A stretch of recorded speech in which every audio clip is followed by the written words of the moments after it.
देखिए आज हम अपने नए चैप्टर का स्टार्ट किए थे जो कि हमारा था क्वाड्रेटिक इक्वेशन, ठीक, द्विघात समीकरण। आप अपने इसके पहले वाले क्लास में पढ़ लिए थे, जैसे कि पॉलिनोमियल्स पढ़ चुके थे आप लोग ना। तो ये जो चैप्टर हमारा थोड़ा सा इसका रिलेशन पॉलिनोमियल चैप्टर से होता है, ठीक। इस चैप्टर से इसका रिलेशन होता है पॉलिनोमियल से। हमने कल आपको बताया था कि जो द्विघात समीकरण होता है, इस द्विघात समीकरण का व्यापक समीकरण स्टैंडर्ड फॉर्म क्या होता है, ax square plus bx plus c equal to 0। इस चैप्टर में हमारे एक मैथमेटिशियन जिनके बारे में हम कल बताए थे आप लोगों को, श्रीधराचार्य, ठीक है। क्या बताया था फार्मूला श्रीधराचार्य का, कोई बताया? Minus b and plus minus under root b square minus 4ac/। बहुत अच्छे। तो ये फार्मूला कब दिए थे, जैसे हमारे पास एक फैक्टर, हम इसका एग्जांपल भी आपको बताए थे कि जैसे x स्क्वायर है प्लस 5x है प्लस 6 इक्वल टू 0 है। तो ये भी हमारा क्या है, द्विघात समीकरण है। इस द्विघात समीकरण में हम आपको बताए थे कि अगर इसका फैक्टर मिल जा रहा है, फैक्टर यानी मल्टीप्लाई करने पर 6 आए और जोड़ने या घटाने पर, ये कहां से निर्धारित करेंगे, इस साइन से। अगर यहाँ प्लस है तो जोड़ने पर 5 आना चाहिए, अगर यहाँ माइनस है तो घटाने पर 5 आना चाहिए, ऐसा। तो अगर इस तरीके से फैक्टर उसका फाइंड हो जा रहा है तब तो हम मिडिल टर्म स्प्लिट लगा देंगे। क्या लगा देंगे? मिडिल टर्म स्प्लिट लगा के हम फाइंड कर देते हैं उसका रूट्स, मूल ना। तो मिडिल टर्म स्प्लिटिंग कैसे लगाते हैं, x square plus 3 plus 2 into में x प्लस 6 इक्वल्स टू 0। जैसे ही प्लस साइन के साथ x का अंदर मल्टीप्लाई करते हैं तो यहाँ पर 3x हो जाएगा plus 2x plus 6 equal to 0 हो जाएगा। दोनों का पेयर बना के कॉमन लेते हैं, यहाँ से x कॉमन किया तो x प्लस 3 आ गया, इधर से 2 कॉमन करते हैं तो x प्लस 3 आ जाता है, इक्वल टू 0 हो गया।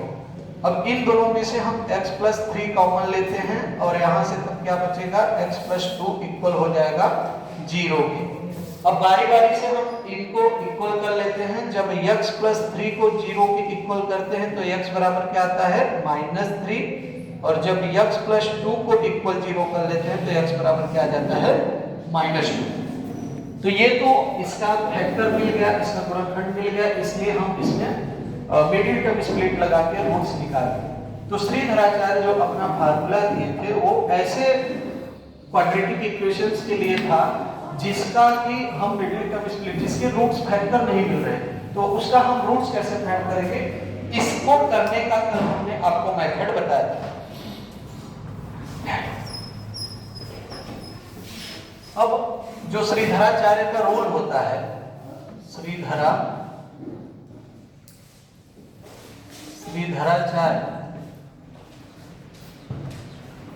का नियम,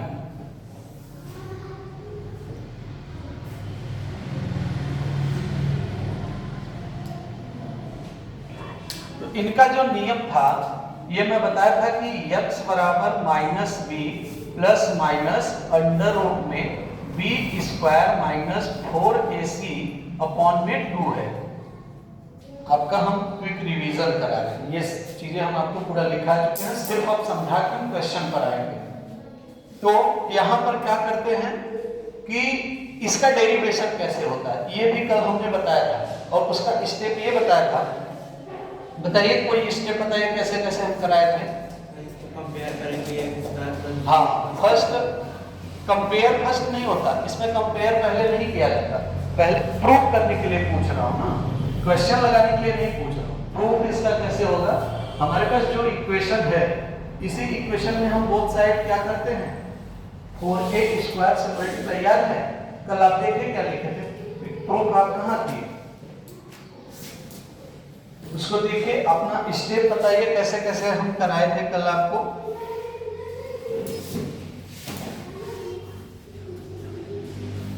बताइए सब लोग, देखिए पिछला।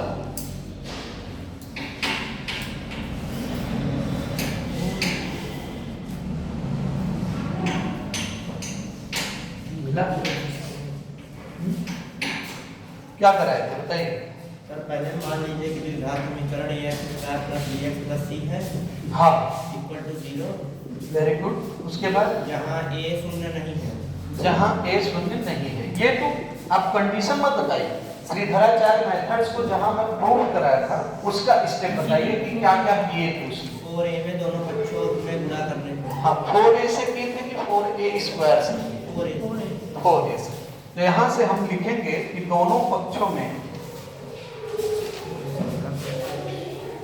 दोनों पक्षों में 4a से गुणा करने पर 4a से गुणा करने पर क्या आएगा, जब इनके दोनों पक्ष में हम 4a से मल्टीप्लाई करेंगे तो आ जाएगा यहाँ से 4a मल्टीप्लाई ax स्क्वायर, फिर इसमें 4a से करेंगे प्लस साइन है plus sign 4a multiply bx plus यहाँ से 4a इंटू में c, और जीरो में अगर 4a से हम मल्टीप्लाई कर देंगे तो क्या आ जाता है, जीरो आ जाता है। ठीक है, अब यहाँ से इसको जब हम सॉल्व करेंगे तो क्या आ जाएगा 4a square x square plus 4abx plus 4ac equal to 0। अब इसके बाद में क्या स्टेप किया बताइए। दोनों पक्षों में b स्क्वायर जोड़ने पर, दोनों पक्षों में b स्क्वायर जोड़ने पर, ठीक स्टेप याद है। तो दोनों पक्षों में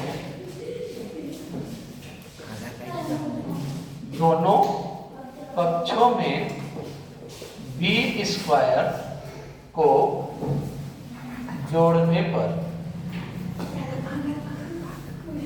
तो जैसे ही b स्क्वायर हम इसमें ऐड करेंगे तो क्या होता है बोलिए, 4a square x square plus 4abx plus 4ac plus b square, और इधर से भी क्या हो जाता है b स्क्वायर हो जाता है। अब इसके आगे आप क्या किए थे दिखाइए थोड़ा।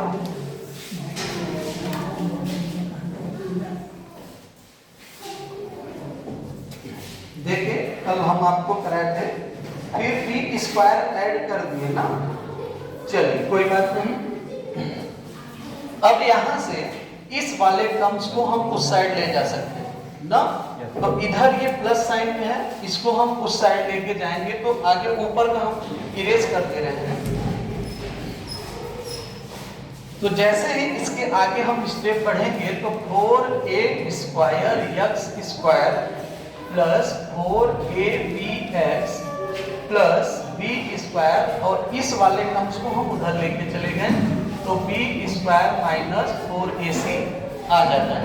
ठीक है, अब यहां से हम करते क्या है कि इस वाले टर्म्स को 2ab जैसा बनाते हैं, 2ab जैसा बनाते हैं।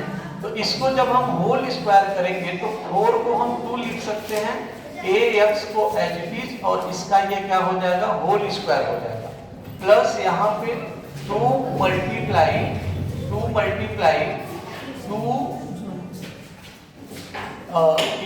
ax लिख दिए, फिर मल्टीप्लाई b कर दिए, प्लस यहाँ से b स्क्वायर हो जाएगा बराबर b स्क्वायर माइनस 4ac।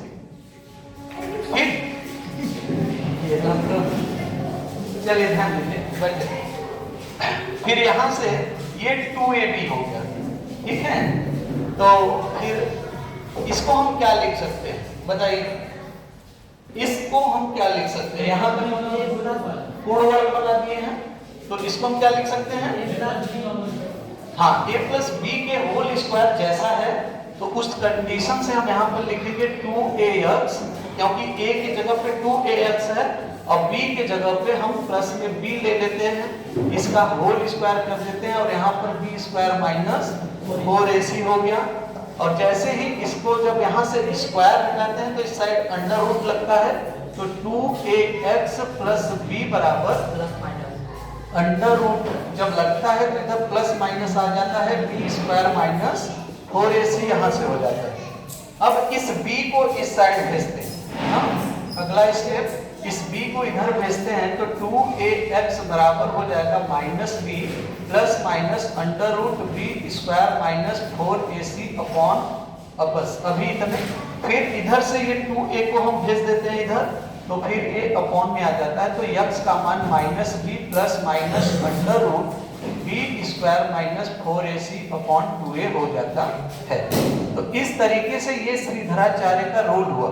अब आप कहेंगे कि अगर श्रीधराचार्य में किसी भी क्वाड्रेटिक इक्वेशंस को लेकर सॉल्व करना शुरू किया तो उसका जो मूल आना चाहिए वो कम से कम 2 मूल आना चाहिए, क्योंकि मैंने आपको बहुत दिन से बताया था पॉलिनोमियल जब पढ़ा रहा था उसी टाइम में कि मतलब किसी भी द्विघात समीकरण या कोई भी ऐसा समीकरण है जिसमें वेरिएबल का जितना हाईएस्ट पावर होता है, जितना उसका घात होता है, उसके उतने मूल मिलते हैं।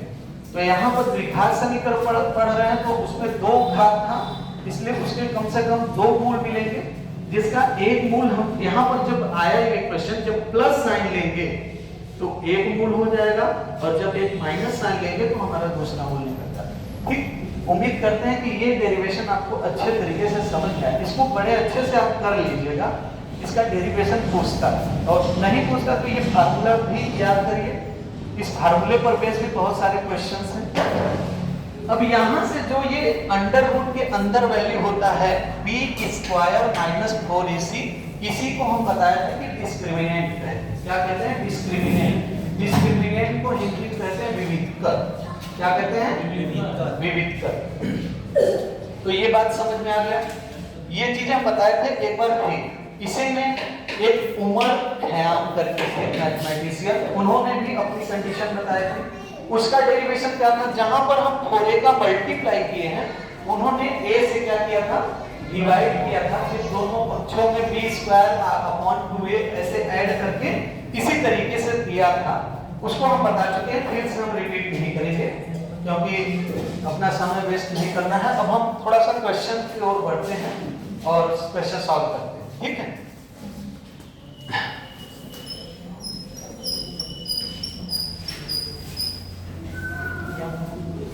अब देखिए यहां पर हमने आपको बताया कि जो b स्क्वायर माइनस 4ac होता है ये हमारा विविधकर होता है। विविधकर ना, डिस्क्रिमिनेंट तो सीधा सीधा।